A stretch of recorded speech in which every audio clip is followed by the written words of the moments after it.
anapiga line compare. As you are aware, the Departmental Committee on Labor and Social Welfare is established under Standing Order 16.5 with the mandate, among others, to consider for approval by the House appointment of Principal Secretary. Pursuant Si afadhali mimi kuliko wale wa sasa wanamkasubiri sasa mkiwa kwa requires His Excellency the President. Mr. Speaker, in your communication from the Chair on February 13, 2018,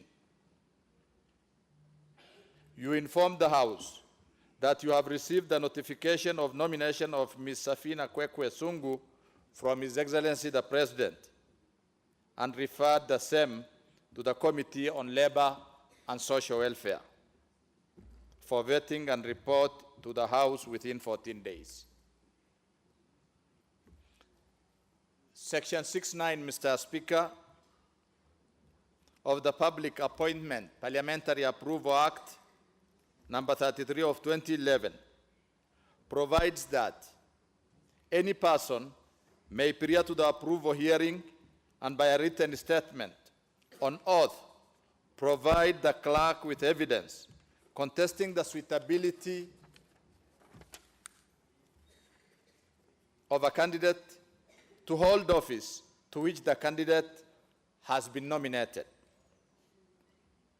The clerk of the National Assembly, Mr. Speaker, placed an advertisement in print media inviting the public to submit memoranda by the way of written statements on oath or sworn affidavits on the suitability or otherwise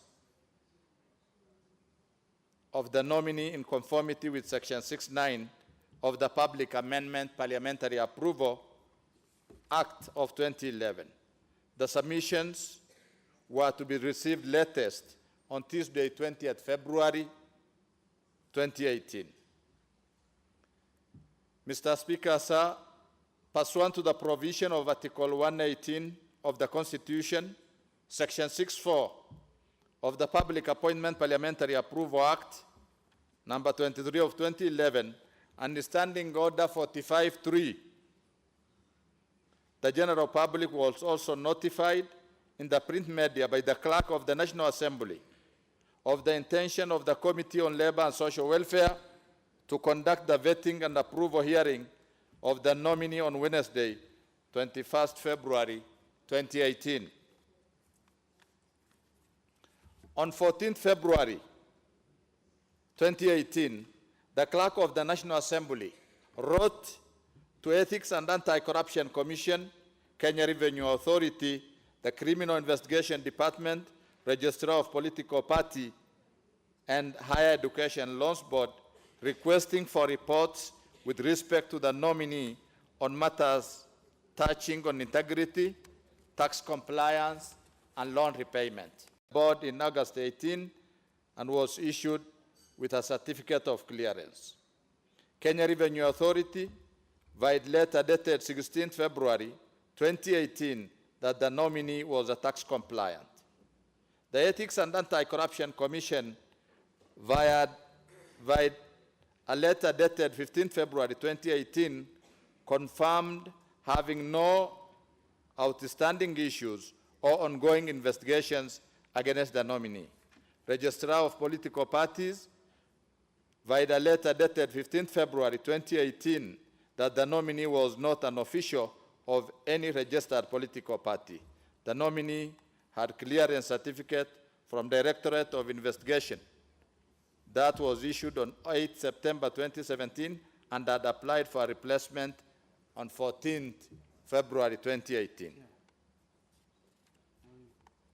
Similarly, Mr. Speaker, pursuant to Section 6.9 of the said Act, the committee invited submissions from the public on the suitability or otherwise of the nominee for appointment to the position of Principal Secretary. No memorandum was received in respect of the nominee, Mr. Speaker. Ms. Safina Kwekwe Sungu appeared before the committee On Wednesday, 21st February 2018, the committee noted that the nominee is qualified for the position of Principal Secretary given her educational achievements, experience, and exposure as follows. She holds a bachelor's degree in commerce from University of Nairobi and master's degree in international trade policy and trade law from Lund University in collaboration with Eastern and Southern Management Institute, ESAMI, and a postgraduate diploma in international trade and law. She has also undertaken some courses while serving at ActionAid International Kenya, as well as training in Women in Leadership from the African Women Leadership Institute, AWLI. Mr. Speaker, she possesses vast experience and exposure in international trade policies, legislative framework, regional integration, development programming, design and implementation of action plans, whilst representing Kenya as a lawmaker at East African Legislative Assembly. She possesses over 20 years career span, including 8 years hands-on experience with leading international development organizations in key areas such as women's rights, good governance, secure livelihoods, inclusive economic growth, and equal opportunities, among others. She served as a member of East African Legislative Assembly of East African Community based in Arusha, Tanzania from 5th of June 2007 to 4th of June 2012, where her duties included inter alia formulation of legislation and advice on policy formulation and implementation, especially on matters relating to trade, agriculture, tourism, natural resources, gender affairs, among other work experience as highlighted in the report, Mr. Speaker. Mr. Speaker, the committee noted that the nominee exhibited impressive knowledge of topical, administrative, and technical issues touching on the Department of Gender and has the requisite abilities, qualification, and experience. Therefore, the committee found the nominee Article 155.3 of the Constitution and Standing Order 216.5F. The committee recommends that this House approve the nomination of Ms. Safina Kwekwe Sungu for appointment by His Excellency the President as Principal Secretary in the Department of Gender in the Ministry of Public Service, Youth and Gender. Mr. Speaker, before I call upon Mheshimiwa Songok, nominee 001, to second me, Mr. Speaker, so I want to directly speak to my sister, Kwekwe Sungu. Women issues, gender issues have been overlooked for very long in this country, Mr. Speaker, sir. Yes. His Excellency the President have confidence in my sister Kwekwe. That is why he has given her the opportunity to serve the nation. Mr. Speaker, it's my hope. Thank you, Mr. Speaker. Very well. The Honorable Sangok. Thank you very much, Honorable Speaker, sir. And from the onset, I would like to say that our committee comprises of professionals who are so much dedicated to make sure that the proper process is above board. We sat together and drafted what we call typical questions of any particular vetting exercise, and we made sure that we did not have any preference, and we made sure we were very professional in the handling of the vetting exercise. Mr. Speaker, sir, according to the Public Appointment Act, as our able chair just said, is that there was an advertisement to make sure that anybody who thought that the nominee, Madam Safina Kwekwe Sungu, was not qualified then to sign an oath and send to us. We did not receive any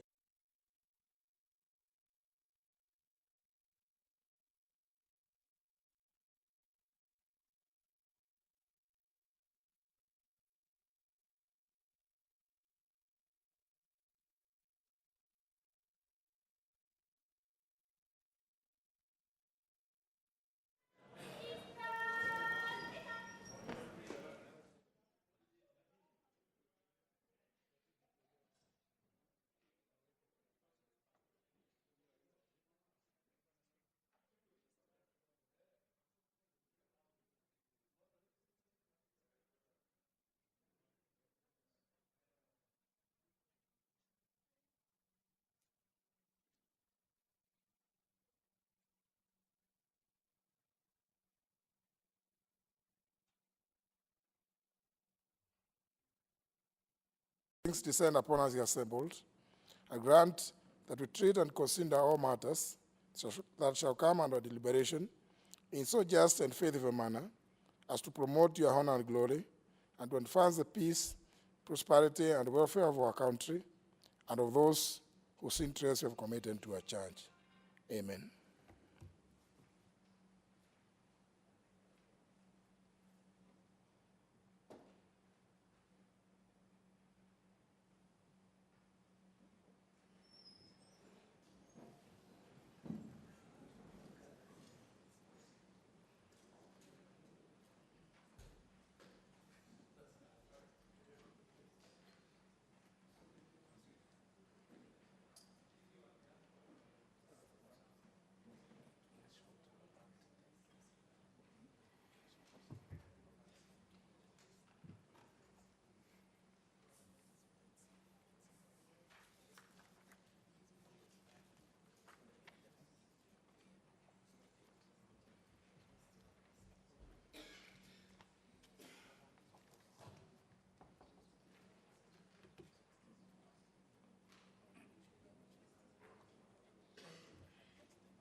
Can you ring the bell?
Very well. We may commence. Order number 1, administration of oath. Order number 2, communication from the chair. Order number 3, messages. Order number 4, petitions. The member for Budalangi.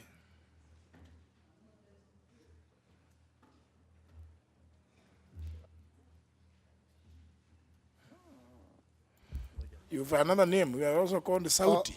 Thank you, Mr. Speaker.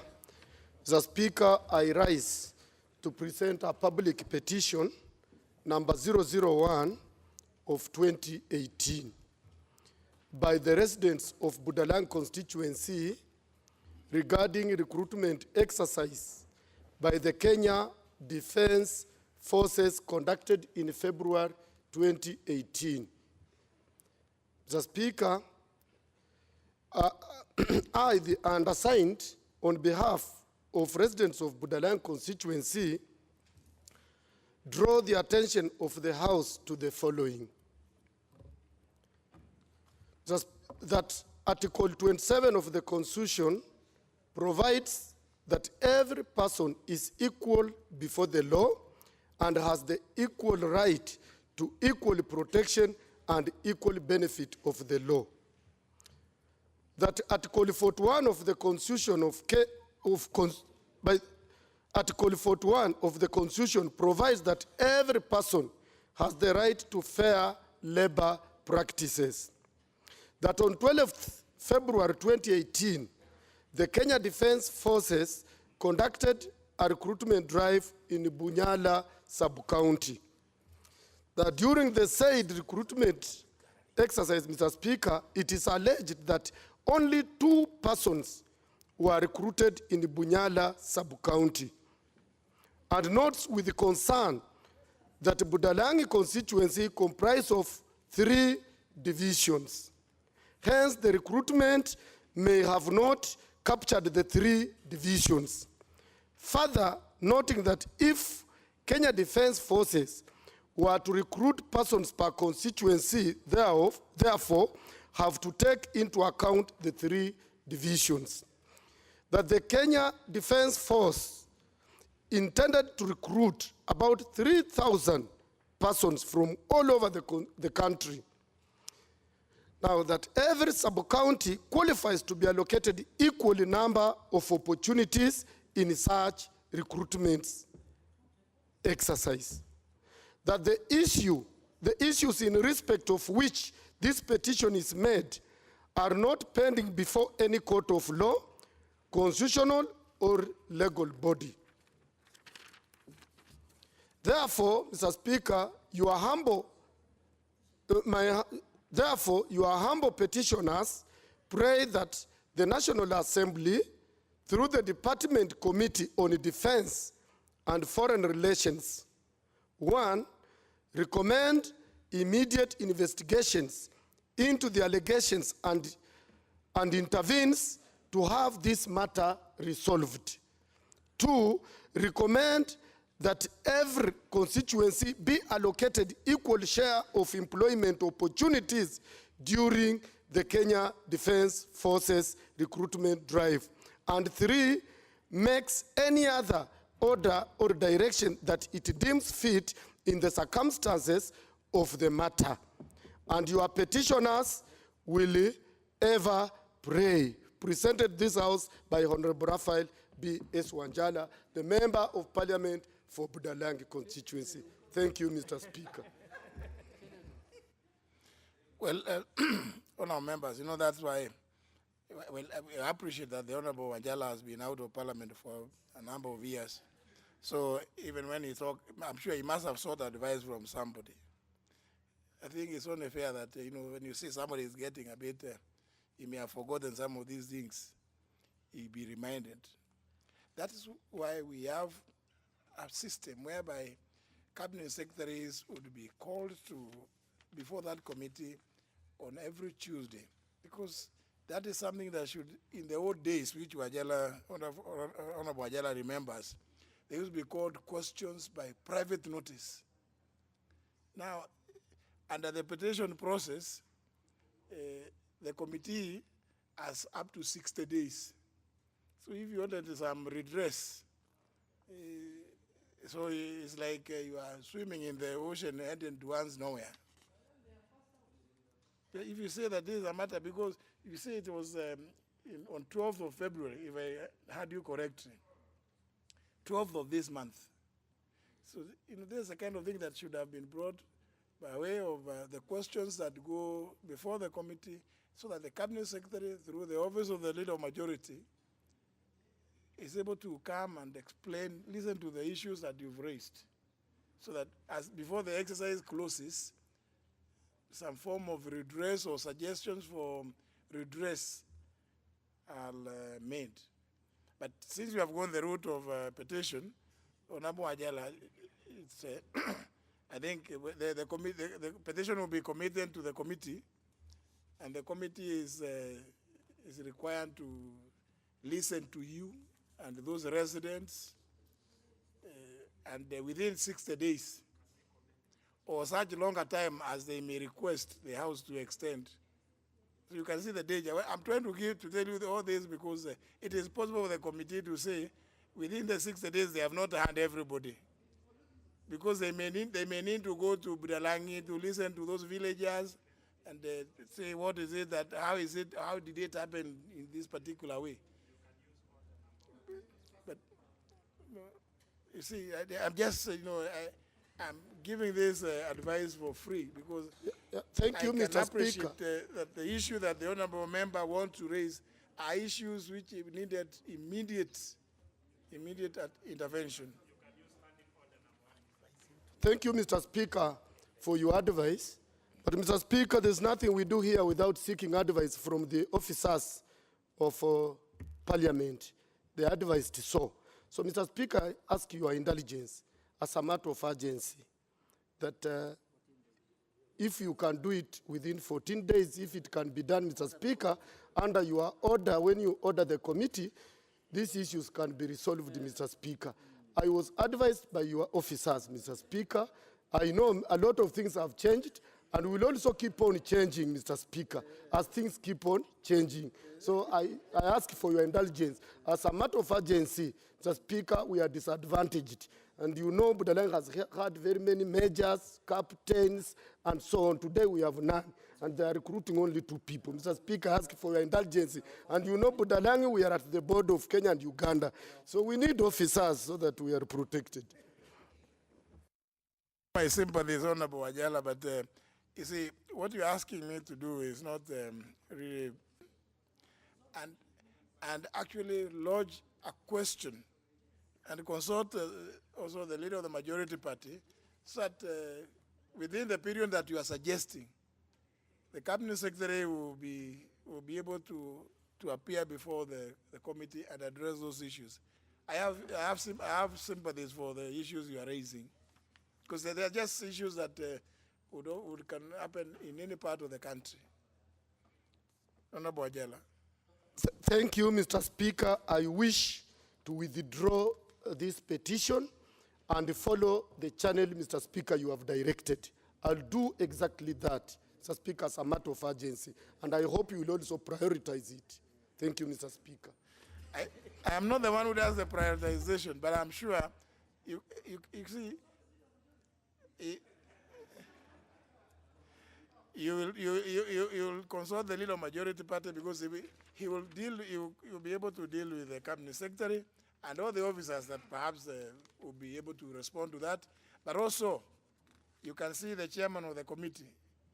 He's happily, he knows you very well, but you can see he's not even looking up, because he could see that you have, in Swahili they say, ulikuwa mezama. You had gone the wrong route. So, but Honorable Ajala, because that issue, I think, is a matter that needs to be addressed very well. I'll, grant leave to withdraw. Please go and have the matter reframed by way of a question, so that then the cabinet secretary, they can agree with the leader majority when the cabinet secretary can appear before the committee. So that when the cabinet secretary appears before the committee, you are also there to hear what explanations they are giving, so that you can probe the secretary and any other officer who may be accompanying her or him, as the case may be. But I've seen some members of the House, some committees don't want to be addressed by some other officers who have been established within the executive. Then sometimes you may well find that some of the people who accompany cabinet secretaries are actually the people with the information that you are looking for. And then you say you only want to be addressed by a cabinet secretary, not by a principal secretary, but yet those are the people who have the information. You must always weigh what it is, unless you want to do some little bit of politics, which I think is normal for, because after all you are politicians. To be seen to be, there's nothing that you also want to raise on that matter, Honorable Wanyonyi. The matter of Obudalangi, you may have some blunt relations, but don't make it a village matter. The honorable member for Obudalangi is a fairly active member. I have knowledge of him. No, which point? You cannot make a point to who? To Honorable Wajala? No. You can pull him to the back corner there and give him. No, those things, those are village issues which you can discuss quietly there. Let's move to the next petition. But maybe before we move to that, Honorable Wajala, I think, please just do that, because I think you have a pertinent issue. But before we move on, honorable members, let me recognize the presence in the public gallery of students and pupils from the following institutions: Chebunyo High School from Chepalungu constituency, Bomet County, and Mabaye Primary School, Katanga constituency, Muranga County. They are welcome to observe proceedings in the National Assembly. The next petition is by the Honorable Patrick Mariro. Thank you very much. Member for Laikipia West. Yes, thank you very much, Mr. Speaker. And like Honorable Wajara, I have considered my matter, and Ruti, Iguamete, and Oromoran wards have experienced increased cases of attacks by elephants, resulting in loss of life and livestock, and destruction of crops and property in these areas. And four, that the Kenya Wildlife Service wardens are evidently overwhelmed by the situation, resulting to delay in responding to distress calls from the residents, concerned that most part of Rumuruti, Malomanet, Shamanei forest and some private conservancies remain unfenced, hence making it easier for the animals to stray more often. 5, that residents of Laikipia West constituency have demonstrations against the inaction or inadequate inaction by the Kenya Wildlife Service. 6, that the year 2016 and 2018, more than 3 persons have lost their lives after being attacked by elephants, and further that the wild animals have caused destruction to private property. However, the families of victims have not received any compensation from the Kenya Wildlife Services as yet. 7, that effort to resolve this matter have been futile. 8, that the matter in respect of which this petition is made is not pending before any court of law or constitutional body. Therefore, your humble petitioners pray that the National Assembly, through the Departmental Committee on Environment and Natural Resources, 1, recommends that the KWS compensates victims and affected families for loss of lives and destruction and damage caused to schools and schools affected to be fenced using electric fence. 2, intervenes to ensure that the relevant government agencies expeditiously erects perimeter fences along Rumuruti, Malmanet, Shamanai forests, and private conservancies to keep off the elephants and wild animals from straying to human settlements. Recommends that the Kenya Wildlife Services increase the number of posts and camps in the area for efficient surveillance and quick response to distress calls whenever elephants stray to human settlements, and finally makes any other order or direction that it may deem fit in the circumstances of the matter. And your petitioners will ever pray. Presented by Patrick Mariro, the member for Laikipia West constituency. Thank you, Mr. Speaker. Member for Mwatate. Asante sana Mheshimiwa Spika kwa kunipatia hii fursa. Vile vile watu wa Taita swa Mwatate wanaunga mkono malalamishi na kilio cha hawa wanyama. Vile wanaharibu, wanaua, lakini bado hakuna malipo yote. Na kitu ambacho kimetushangaza zaidi, watu wanabebeshwa mzigo juu ya mzigo. Hawa wanyama ndovu wanatolewa Laikipia na tena kuletwa kule Savo. Badala kumaliza tabu hapo Laikipia, wanatuletea hiyo tabu kule sehemu za Taita. Tunaomba tafadhali, wakati mnaangalia hili swala la malalamishi, jaribu kuangalia, tayari ukiangalia orodha ya yale malipo, Kenya nzima sehemu za Taita ndio wanadai hela nyingi zaidi. Lakini unakuta tena hawa ndovu wanatolewa kwengine, wanaletwa huko kwetu. Ni kilio kikubwa, tumepoteza watu wengi, sasa hii twafa na njaa kwa sababu ya wanyama. Hata juzi ndio tumeelezea watu wangu kule Mwatate, katiba inaruhusu. Wakati umetishiwa na mnyama, tafadhali muleni ndio labda pengine hichi kilio KWS angalau watamka kidogo. Kwa hii fursa Mheshimiwa Spika, ninashukuru sana. Asante sana Mheshimiwa Spika. Leader Majority. Speaker, as I support that petition,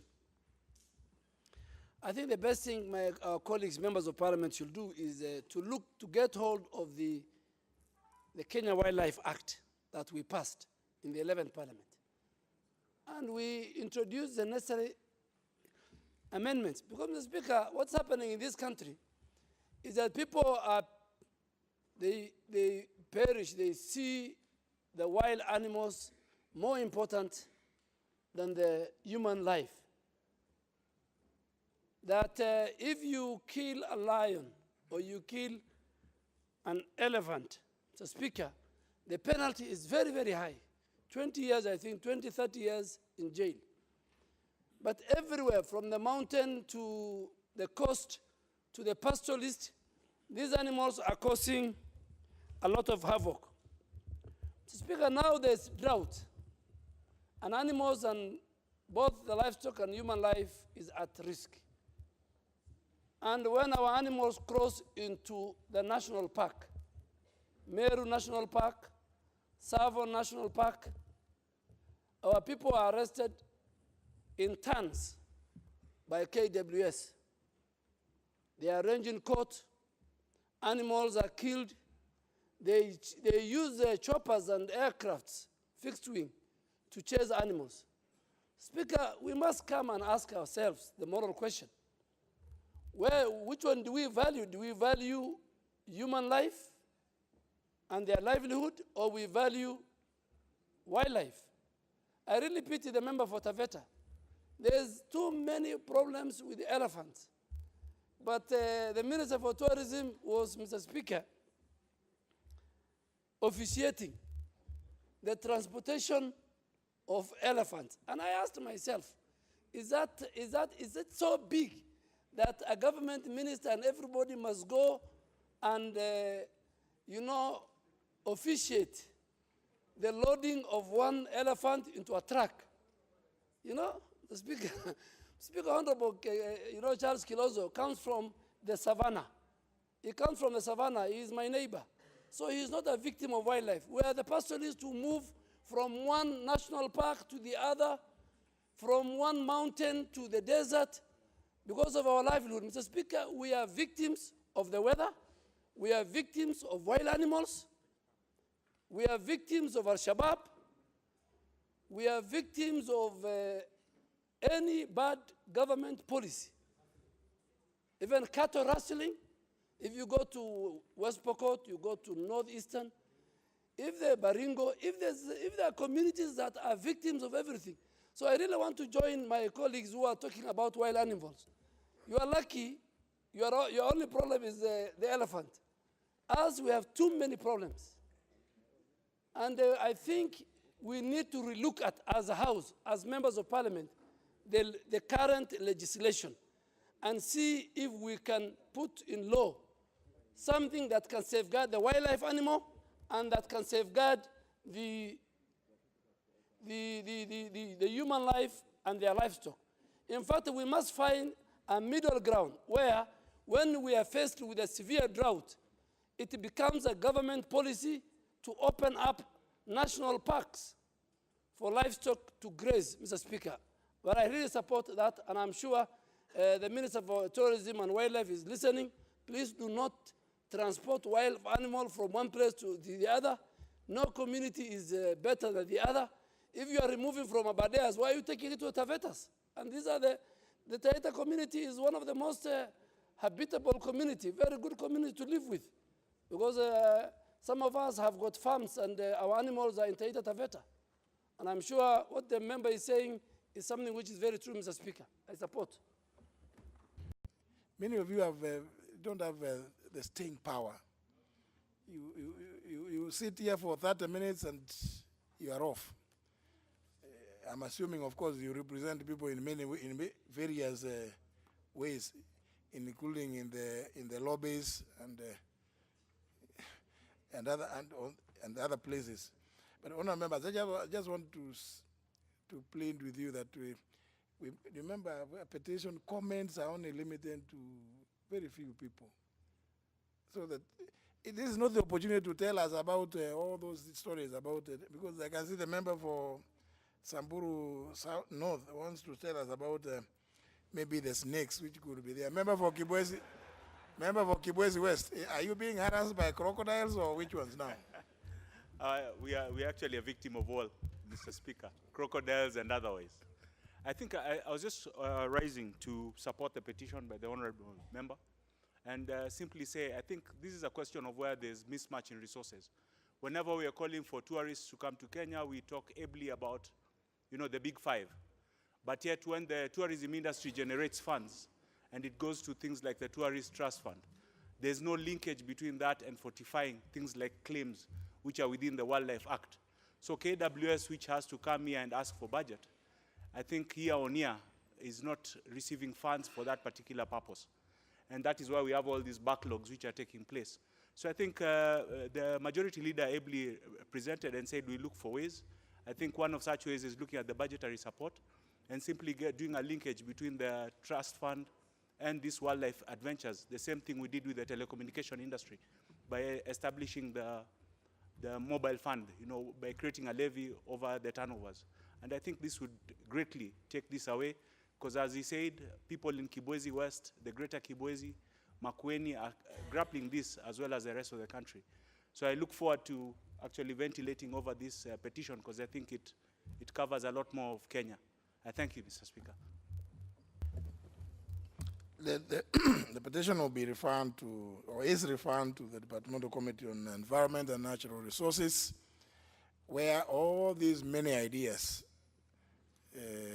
could be presented and be canvassed, so that eventually the committee will be able to bring to the House a report, hopefully, which contains recommendations one way or other about the ideas that will be or have been presented to the committee. So, honourable members, I think let's not begin the debate, because when the committee brings their report, that's when you will debate. But even more importantly, if you think you have some ideas to prefer, please avail yourself before the committee when the Honorable Mariro will be presenting the petition. And it is possible that it could be accompanied by a hold of supporters and the people he represents and other stakeholders. So even members who have ideas about this could also appear before the committee to enrich the report that will come from the committee. That is the whole idea of a petition going before a committee. So when the House, when debating or adopting the report, is discussing and adopting from a position of knowledge and information. We'll move to the next order. Order number 5, papers. Next. Next. Order number 6, notices of motion. Proceed. Which one? Yeah?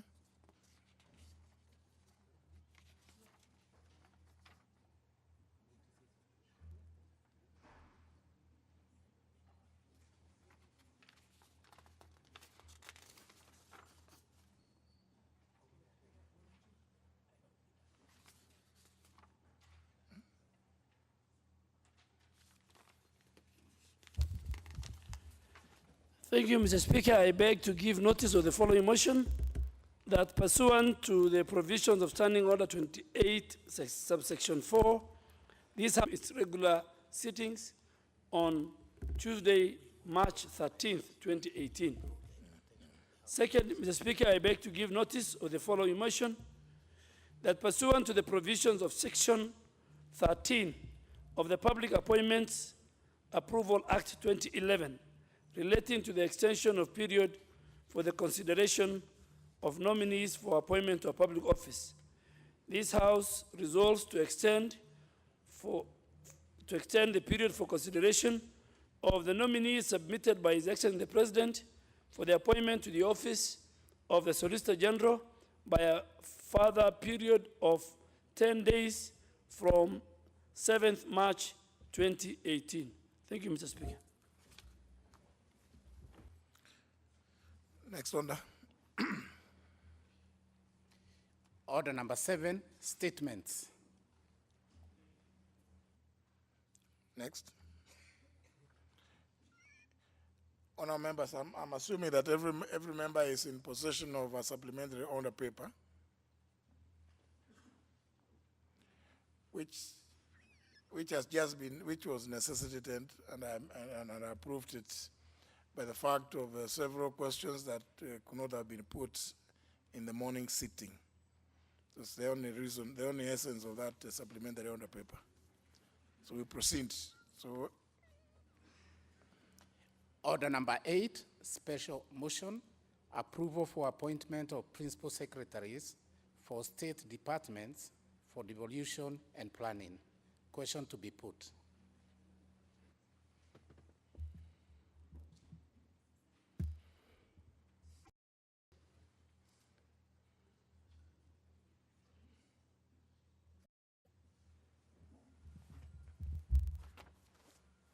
Member Boyata, you know, it's good to remind you constantly that, yeah, you are in the chamber. Honourable members, debate on this motion was concluded in the morning sitting, and what remains is for the question to be put, which I hereby do, that this House adopts a report of the Departmental Committee on Finance and Planning on the vetting of nominees for appointment as principal secretaries, laid on the table of the House on Tuesday, February 27th, 2018, and pursuant to the provisions of Article 155, Clause 3, Paragraph B of the Constitution, approves the appointment of Dr. Julius Muya and Mr. Nelson Marwa as Principal Secretaries, State Department for Planning and State Department for Devolution, respectively. Will as many as of that opinion say aye? As many as of the contrary opinion say nay. The ayes have it. Next order. Order number 9, special motion, approval for appointment of Principal Secretary for State Department for Gender. Question to be put. Again, honourable members, what remains is for the question to be put, which I hereby do, that this House adopts the report of the Departmental Committee on Labour and Social Welfare on the vetting of nominee for appointment as Principal Secretary, laid on the table of the House on Tuesday, February 27, 2018, and pursuant to the provisions of Article 155, Clause 3, Paragraph B of the Constitution, approves the appointment of Ms.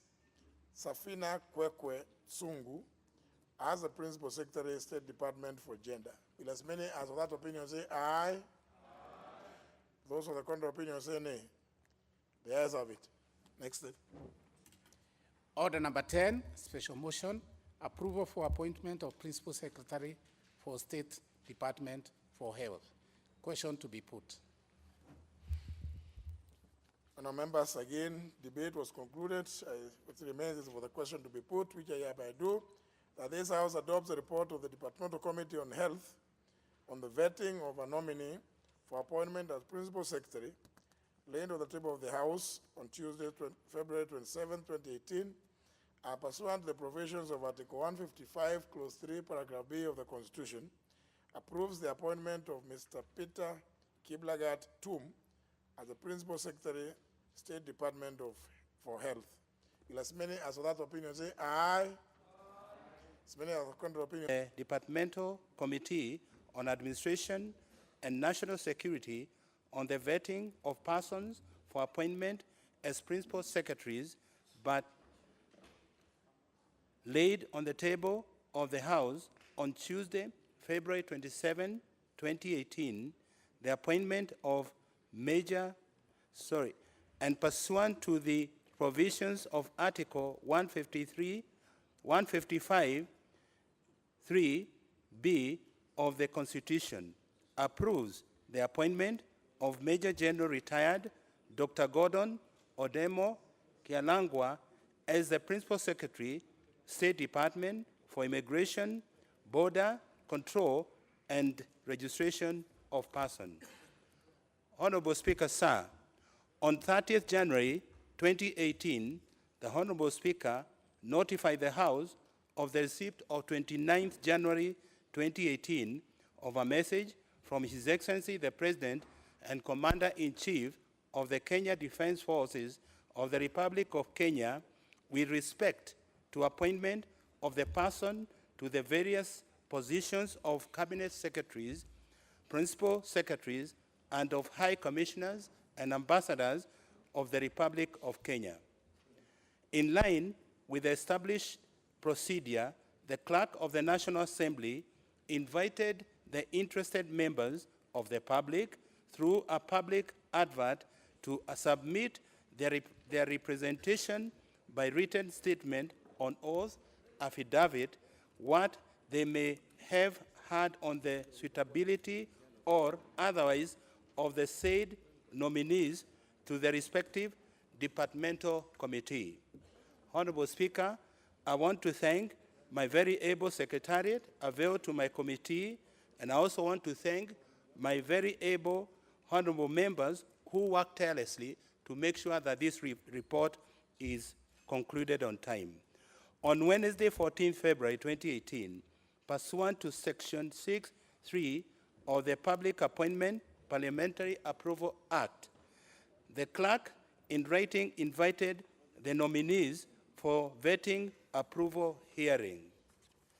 Major General Retired Dr. Gordon Odemo Kialangwa, the nominee for the position of the Principal Secretary for State Department of Immigration, Border Control, and Registration of Persons, appeared before the National Assembly Committee on Administration and National Security on Wednesday, 21st February 2018, in committee room of 4th floor, Continental House, Parliament Building. Mr. Speaker, sir, in conducting the vetting process, the Committee on Administration and National Security examined the nominee against criteria that included the following as set out in the Public Appointments Parliamentary Approval Act of 2011. A, academic qualification. B, employment records. C, professional affiliations. D, potential conflict of interest. E, knowledge of relevant subject.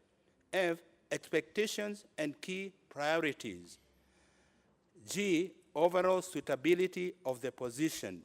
H, integrity. And finally, I, vision, and leadership. To fulfill its mandate and facilitate the vetting, Major General Retired Dr. Gordon Odemo Kihalangwa submitted relevant documentation and testimonies supporting his case. Honorable Speaker, sir, the committee noted that the nominee had complied with and submitted all the clearance certificate and letters from all the relevant institutions. The committee received 2 written representations from the Third Way Alliance Party of Kenya and the Kenya National Commission on Human Rights. Submission by Third Way Alliance Party of Kenya.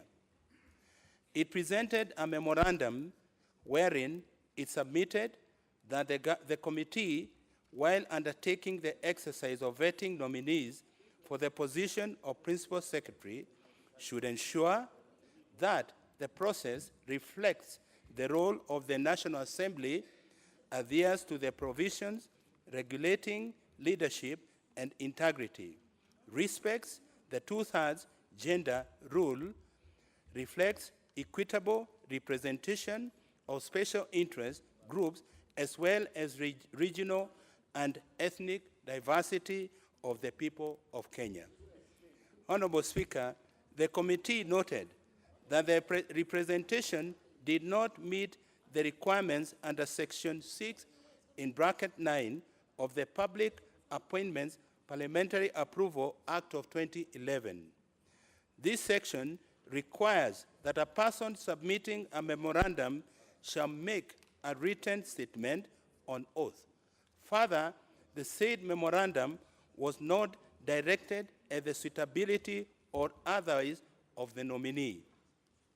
Submission by the Kenya National Commission on Human Rights. The Kenya National Human Rights on the Kenya National Commission on Human Rights presented a memorandum opposing the nomination of Major General Retired Dr. Gordon Okemo Kialangwa as Principal Secretary for the State Department of the Immigration, Border Control, and Registration of Persons on the grounds that the nominee was found capable of impunity and violation of the law in the miscellaneous criminal application number 57 of 2018, wherein the High Court found that the Director of Immigration acted together with the Inspector General of Police and the Director of Criminal Investigation to defeat the orders of the court that they required the relevant Mr. Miguna be produced in court so that he could be dealt with in accordance with the law. Honorable Speaker, the Commission concluded its submission by urging Parliament to reject the nominee on the grounds of gross breach of Articles 3, 10, 28, 29, 40, 43, 45, and 51 of the Constitution. Upon inquiry, Honorable Speaker, the committee observed that there was a subsisting appeal against the order. The legal process is yet to be exhausted. Therefore, there was no final determination of the matter under Article 75 in bracket 2 of the Constitution. Further, it was clear that the matter was subjudiced under Standing Order 89. The memorandum did not take the form of a sworn affidavit required under Section 6 in bracket 9 of the Public Appointments Parliamentary Approval Act of 2011. Indeed, Honorable Speaker, the decision of the committee on the memoranda is similar to the decision you took yesterday, when you were presented with a defective petition for removal of the Chief Justice and the members of the Judicial Service Commission. Honorable Speaker, on Thursday, 22nd February 2018, the committee held a meeting to consider and approve the report on vetting. The committee, having considered the curriculum vitae of the nominee in bracket 3, in bracket A of the Constitution, and Section 8 in bracket 2 of the Public Appointments Parliamentary Approval Act number 33 of 2011, the committee anonymously recommends that this House approves the nomination and subsequent appointment of Major General retired Dr. Gordon Odemo Kihalangwa to serve as the Principal Secretary, State Department for Immigration, Border Control, and Registration of Persons. Thank you, Honorable Speaker. And I now call upon my co-chair, John Waluke, to second this report. Thank you, Honorable Speaker. Have you moved? Have you moved? Yes, Honorable Speaker. John Waluke. No. I beg to move, Honorable Speaker. Yes, you beg to move and request the Honorable John Waluke to second. Very well, Honorable Waluke.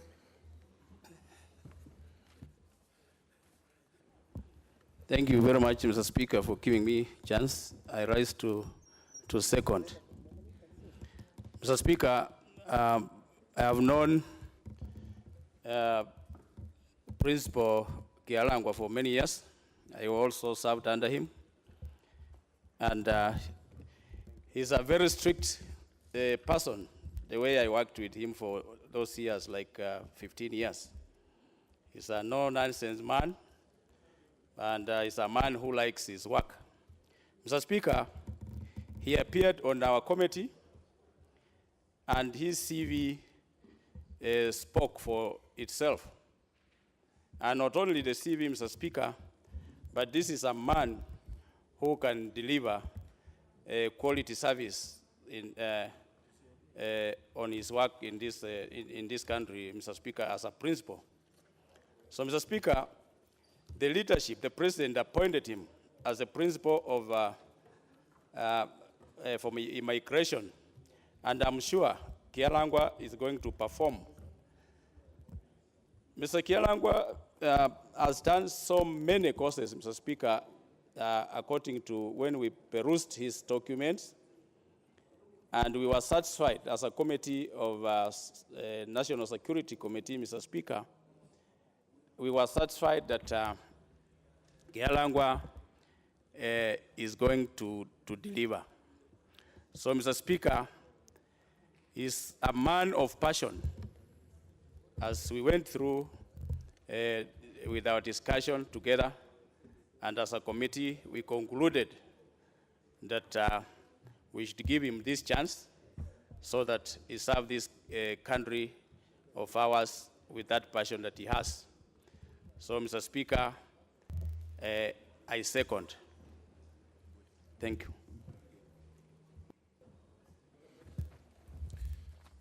Honourable members, I propose a question that this House adopts the report of the Departmental Committee on Administration and National Security on the vetting of persons for appointment as principal secretaries, laid on the table of the House on Tuesday, February 27, 2018, and pursuant to the provisions of Article 155, Clause 3, Paragraph B of the Constitution, approves the appointment of Major General retired Dr. Gordon Odemo Kihalangwa as the Principal Secretary, State Department for Immigration, Border Control, and Registration of Persons.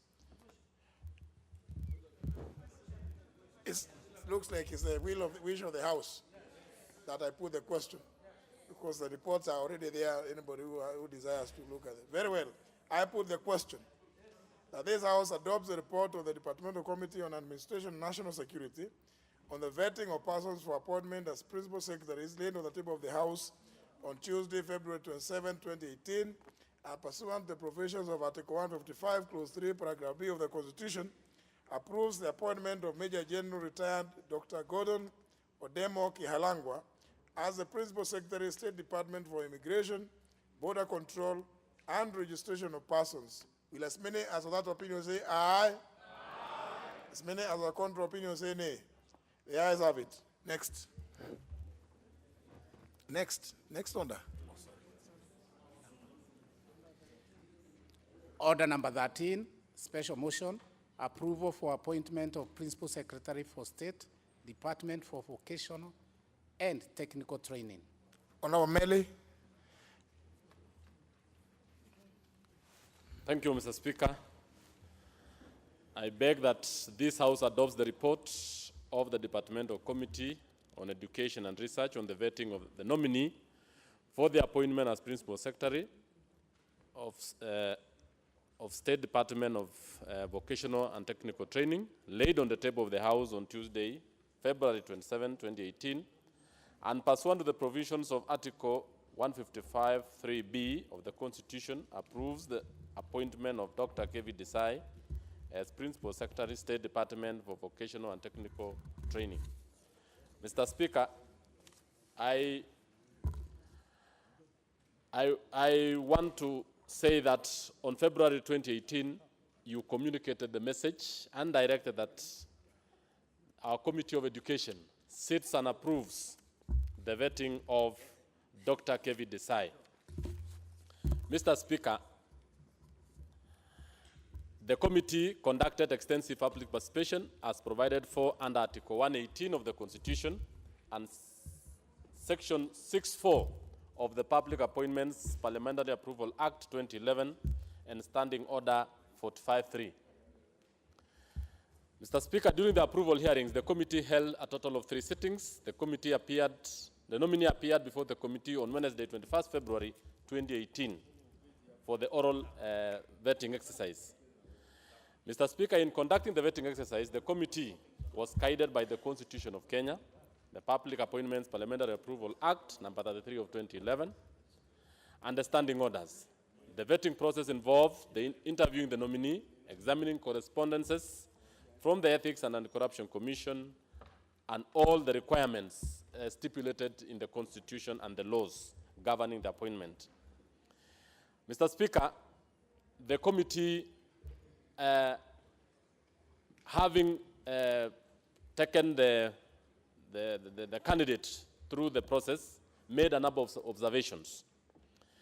That the committee, having considered the nominees' questionnaire pursuant to Section 6(8) of the Public Appointments Parliamentary Approval Act, number 3 of 2011, his curriculum vitae, having had his oral submissions during the approval hearings, made the following observations on his suitability for appointment as Principal Secretary, State Department for Vocational Education and Technical Training, Ministry of Education, Science and Technology. On knowledge, Dr. Kevi Desai holds a Doctor of Philosophy degree in Robotics Control Systems Engineering from Shibaura Institute of Technology, that is Tokyo, Japan, a master's degree from the same institute, and a bachelor's degree in electronic computer engineering from City University, City College, and London Metropolitan University, London, England. So he's very knowledgeable. He also pursued a course in factory automation systems, research and development from Toyohashi, Japan in 1990. Mr. Speaker, until his nomination, he was a chairman and board of a number of organizations. Therefore, he exhibited vast knowledge and experience, having served in various capacities as board chairman and a member of a number of reputable organizations in the private sector and in government institutions dealing with TVET sector, such as United States International University, Technical University of Mombasa, Current Technical Training Institute, for the Deaf and Permanent Working Group on Vocational Training, specifically as chairman of the Working Group on Vocational Training. He is a Kenyan citizen as required by law. So, Mr. Speaker, he has academic credentials and professional training and experience are impressive and in compliance with Section 6(7) of the Public Appointments Parliamentary Approval. He satisfies the requirements of Chapter 6 and therefore on leadership and integrity.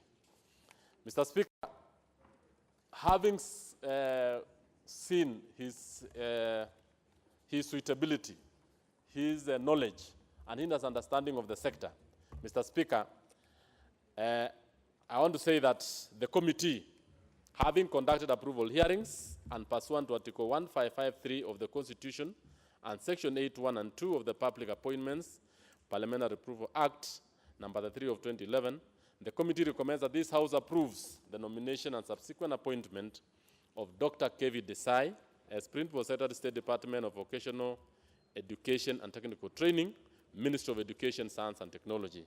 Mr. Speaker, I beg to move this motion, and I request Honorable Malulu Njendi to second. Thank you, Mr. Speaker.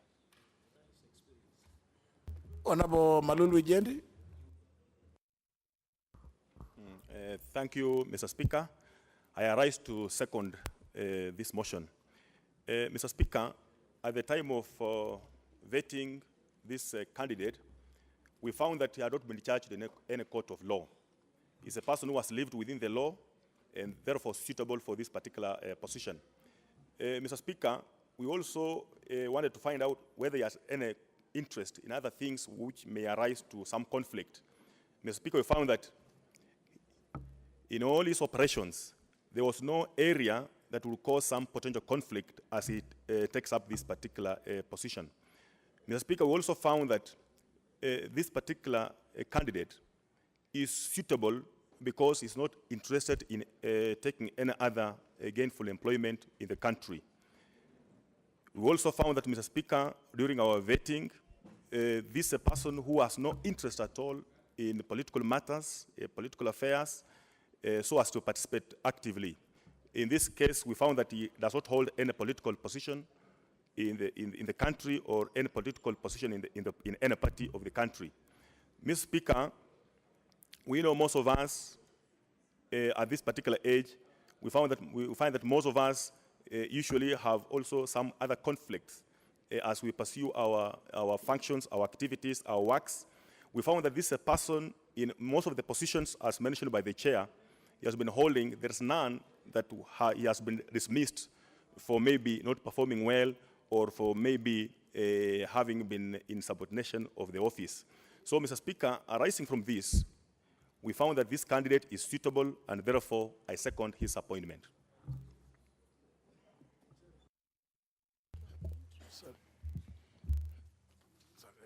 Let me propose a question. Honourable members, I propose a question, which is that this House adopts a report of the Departmental Committee on Education and Research on the vetting of nominee for appointment as Principal Secretary, laid to the table of the House on Tuesday, February 27, 2018, and pursuant to the provisions of Article 155, Clause 3, Paragraph B of the Constitution, approves the appointment of Dr.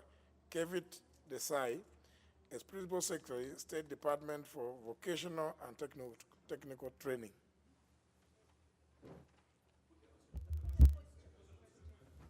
Very well. I confirm that there is still quorum in the House. So I put the question that this House adopts the report of the Departmental Committee on Education and Research on the vetting of nominee for appointment as Principal Secretary, laid on the table of the House on Tuesday, February 27, 2018, and pursuant to the provisions of Article 155, Clause 3, Paragraph B of the Constitution, approves the appointment of Dr. Kevit Desai as Principal Secretary, State Department for Vocational and Technical Training. Will as many as that opinion say aye? Aye. As many as the contrary opinion say nay? The ayes have it. Next order. Order number 14, special motion. The nominee has never been dismissed from the office from office for contravention of the provisions of Article 75 of the Constitution, which deals with conduct of state officers that are adversely mentioned in any investigatory report of Parliament or any commission of inquiry. 4, that the nominee has the necessary qualifications and extensive experience in the public service as seen from the documentations presented to the committee.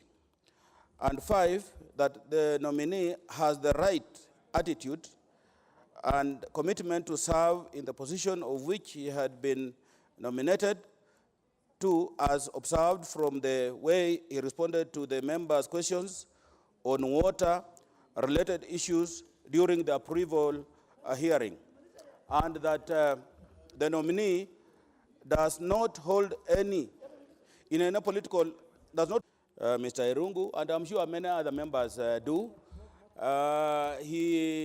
His PR, Mr. Speaker, is exemplary. And I am sure many members have gone to the Office of President seeking subdivisions of the administration boundaries, and I'm sure even if he was to decline, he will still decline it with a lot of respect to members of parliament. And I think Mr. Irungu is up to the task. Therefore, Mr. Speaker, I urge this House to approve the nomination of Mr. Joseph Wairaku Irungu, since he has a proven track record in public service, and if appointed, his new role will steer the country, and especially the State Department of Water and Sanitation, to greater heights. Mr. Speaker, I beg to move and request Honorable Mrs. Charity Chepkwony, MP Njoro, to second. Honorable Charity Kadhambi Chepkwony. Thank you very much, Speaker.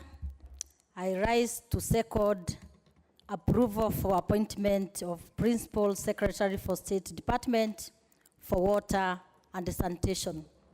Mr. Speaker, sir, I wish to do addition about how we accessed the candidate and what we came to find out about him. He has rose to different positions since 1989. Currently, he is a Principal Administrative Secretary, Minister of Interior and Coordination of National Government. Mr. Speaker, we observed that Mr. Irungu has been a very hardworking person. We also found that he is a team player, he is a team working person, he is hardworking. He demonstrated passion to work in the docket of water and sanitation. Another thing, Mr. Speaker, we found about the candidate. He has been hardworking, that he has awarded himself, he has gotten honors and awards because of his hard working in the different sectors and the ministries and for many years. Mr. Speaker, sir, I wish to support, to second that the Assembly approves his appointment for this position, and he is going to work for us. Thank you, Mr. Speaker.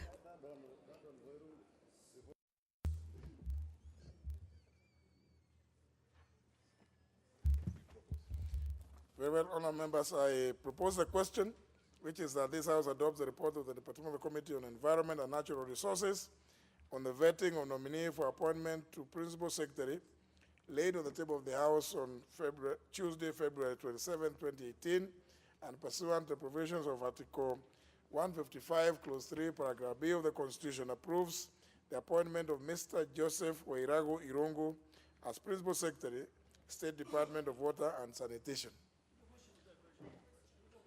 Seems to be the mood in the House. I put the question, and I confirm that there's quorum.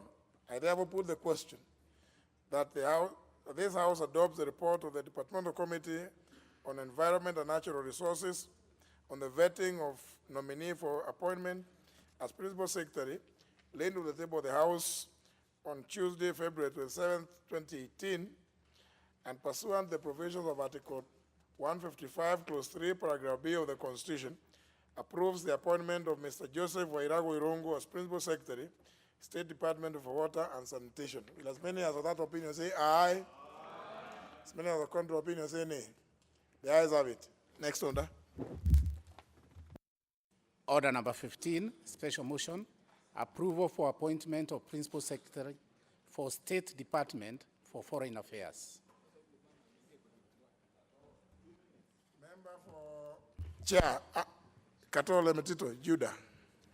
Thank you, Mr. Speaker. Mr. Speaker, I beg to move that this House adopts the report of the Departmental Committee on Defense and Foreign Relations on the vetting of nominees for appointment as Principal Secretary, laid on the table of the House on Tuesday, February 27, 2018, and pursuant to the provision of Article 155, Subclause 3B of the Constitution, approve the appointment of Ambassador Macharia Kamau as Principal Secretary, State Department for Foreign Affairs. Mr. Speaker, Ambassador Kamau is a Kenyan citizen born in 1958 in Kiambu County. He holds a Bachelor of Arts degree in History and Economics from College of Worcester, Ohio, and a Master of Education degree on Social Policy and Planning from Harvard University, Massachusetts.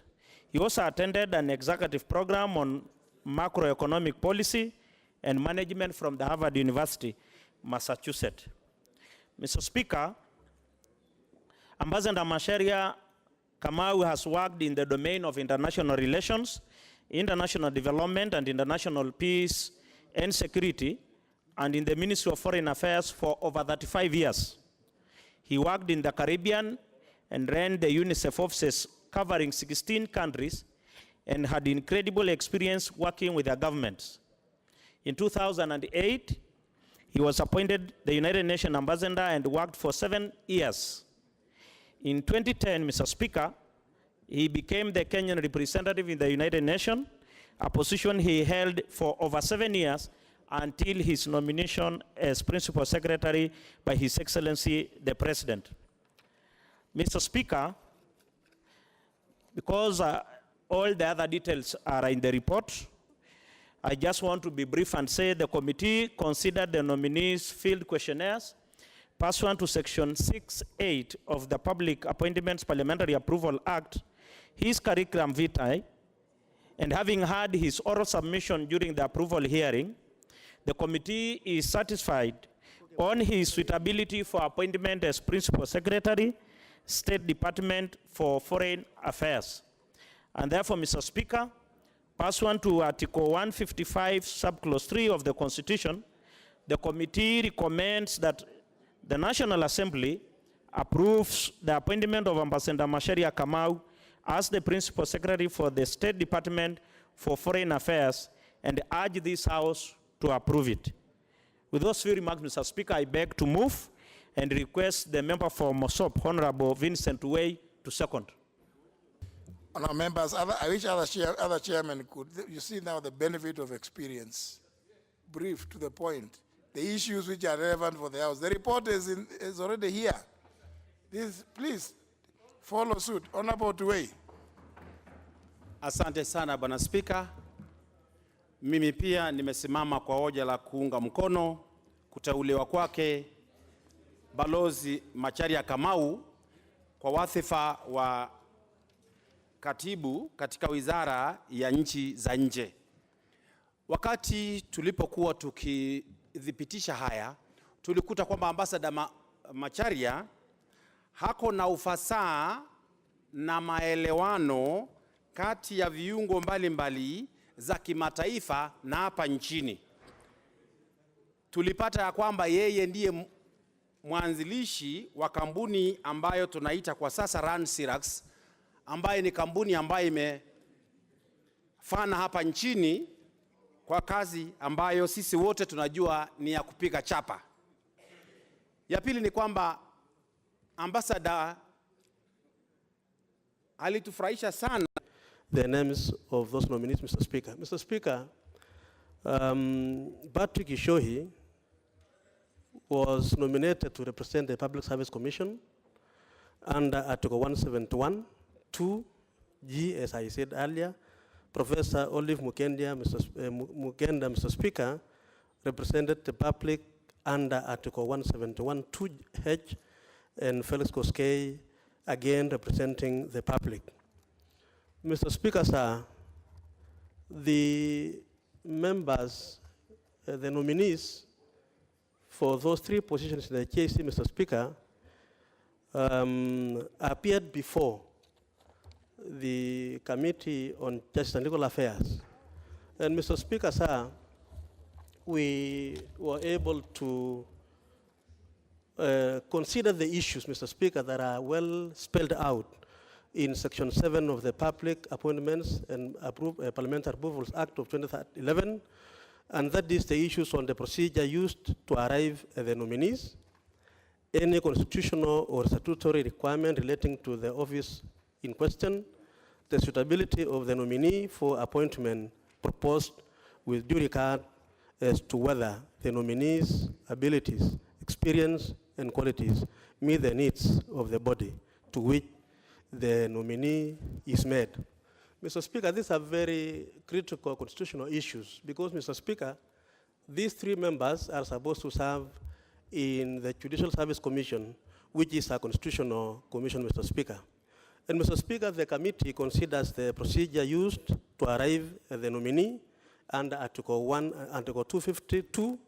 And Mr. Speaker, the committee, because of time, Mr. Speaker, I want to confirm to the House that Section 15.2 of the Judicial Service Commission provides that where the nominees are to be made by a body specified under Article 171(2)(g) of the Constitution, the nominating body shall submit the names of the nominees to the President. Mr. Speaker, those 3 nominees, 1 representing the public, 2 the public, and 1 Public Service Commission, were indeed forwarded to the President, Mr. Speaker, after which the one from the Judicial Service Commission, those names were forwarded. And so, Mr. Speaker, we are satisfied that that provision of the Constitution was complied with.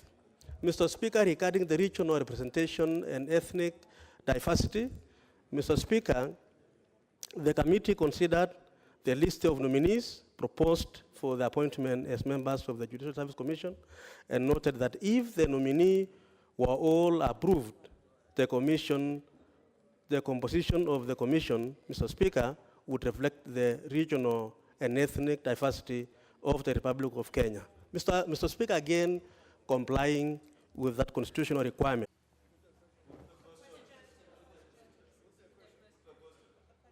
Member for Kitui Central wants to say something, contribute. No, Mr. Speaker, I want to contribute to this motion. Yes. And thank you very much for giving me the chance, Mr. Speaker. Mr. Speaker, the Judicial Service Commission is one of the constitutional commissions, and it is very, very important because it serves the third arm of government, Mr. Speaker.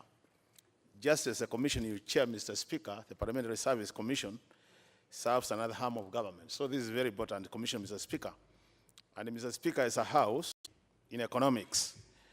Mr. Speaker, this lady has moved to this university from a very low level to an international university, Mr. Speaker.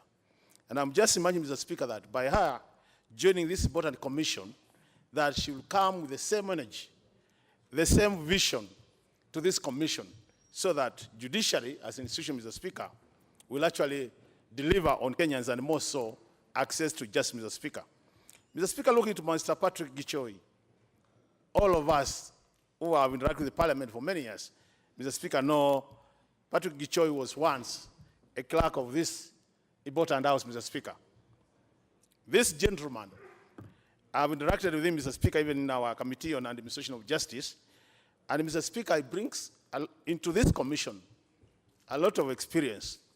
And the good thing, Mr. Speaker, is Gichoi, having interacted with politicians like us for many years, maybe this will be the right link between Parliament and judiciary, because he understands us as honorable members, and he also will be now the other side of judiciary, so that the small misunderstanding, Mr. Speaker, between the judiciary and the Parliament at times can easily be sorted when we have commissioners who appreciate us.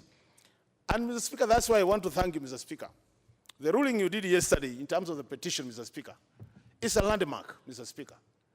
As a house, we should never be seen to be antagonizing other institutions which are at our level. Judiciary is another arm of government. We are the second arm of government and then the executive. And Mr. Speaker, anytime we seem to be like we are protecting the independence of the judiciary and our own independence and promoting interdependence, Mr. Speaker, because that must be there. Mr. Speaker, that is very good for this nation. And Mr. Speaker, I see these names, Patrick Gichoi, Mungenda, and Mr. Vilex Koskei. Mr. Speaker, I'm assured that judiciary will be in safe hands, and issues with the judiciary, Mr. Speaker, will go a long way in supporting Kenyans, and more so, Kenyans being able to access justice, which has really been not very accessible to majority of the people will be saying, Mr. Speaker. So, Mr. Speaker, with those few comments, I want to wish these commissioners well as they join the rest of the commissioners. And Mr. Speaker, I want to urge honorable members in this house that as we move forward, honorable members, I think it's important that we all respect independent of these institutions, the three arms of government, because none of them can perform without each other, but we all have clear mandates as institutions, and we must be seen to be also carrying out our mandate even as we move forward. With those remarks, Mr. Speaker, I support. Thank you.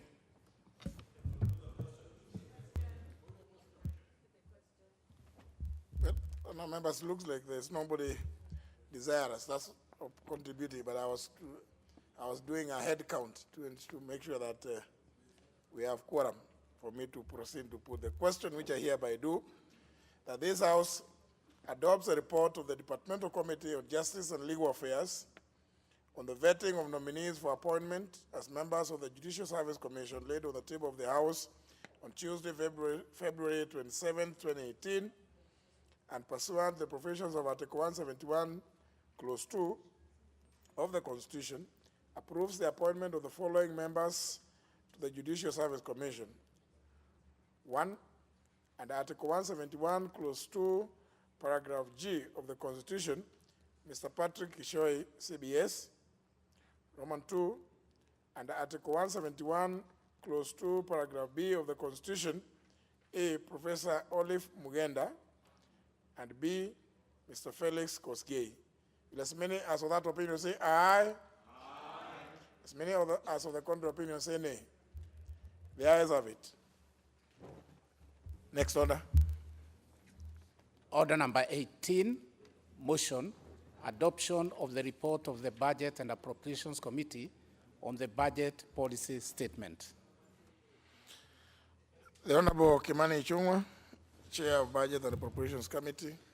And of course, I would expect that as this report is being a Public Accounts Committee, is Chair of Public Investments Committee, all those chairs, they need to be present. If there is any one report that they really should not, I don't know, they cannot even be saying to be in any other meeting or taking tea. They can't take tea the whole day. We also take tea. But we can't take tea from 3:30 p.m. So I just want to urge that it is so important that when we're discussing the budget policy statement, because I'm aware all chairs of departmental committees have had a chance to appear before this committee. They should be here. All of them, and indeed even members of that committee, the vice chairs of the various committees should be all present. You see, and that's why when sometimes I have to make commendation, I have to do it.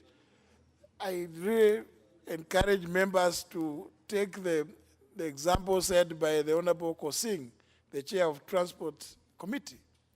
Throughout debate on the Rose Bill, the Honorable Kosing never left the chamber.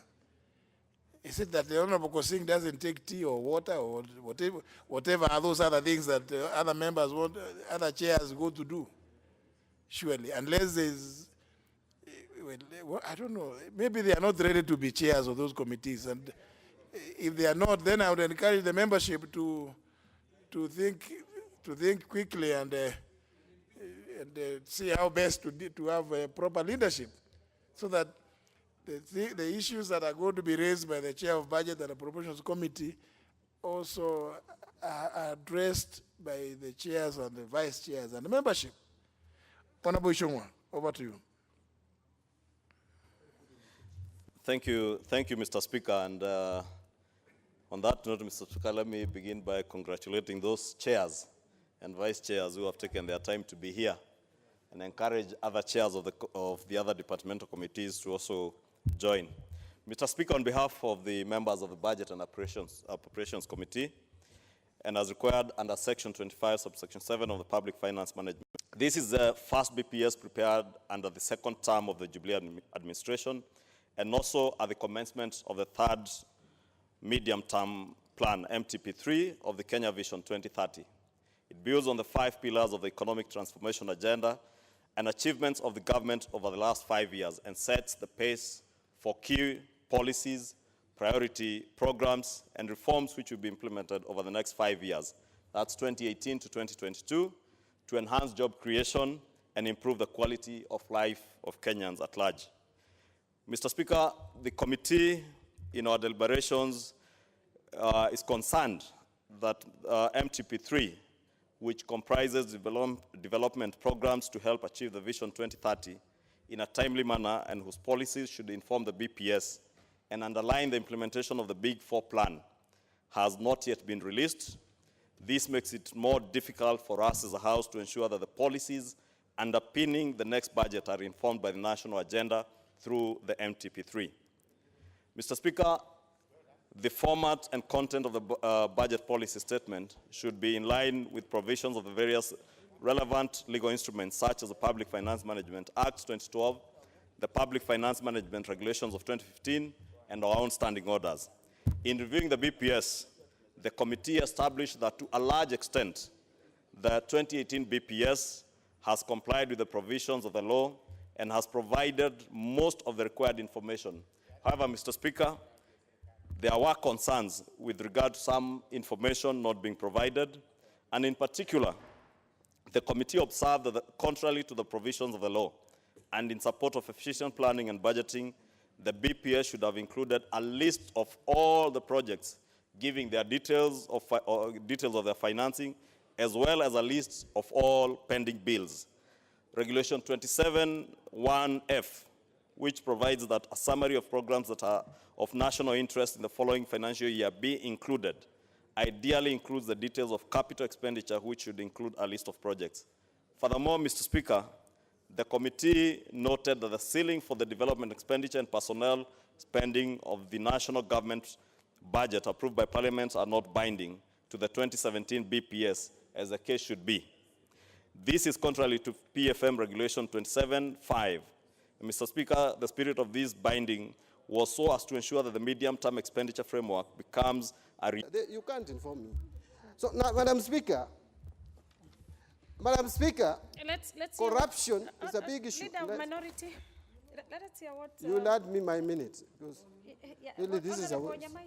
Well, Madam Speaker. Your own intervention. Well, I was just keenly listening to the honorable member, who is a very experienced member of this House, and I also had an opportunity to listen to the honorable